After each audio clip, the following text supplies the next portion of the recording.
নদীর এলাকায় ঘুরেছে, যে সমস্ত বক্তব্য উনি রেখেছেন, আমি ওনাকে খারাপ বলছি।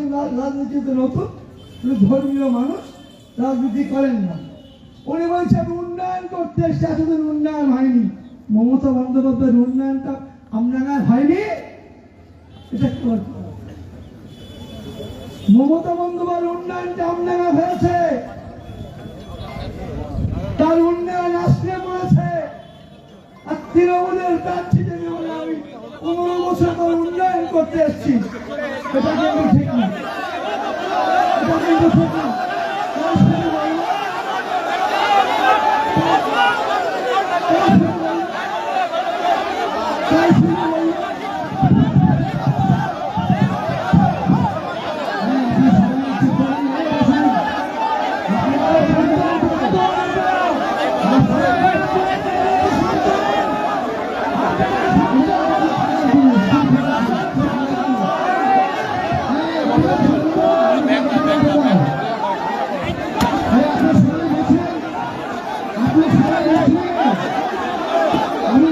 একটা রাখো কাছে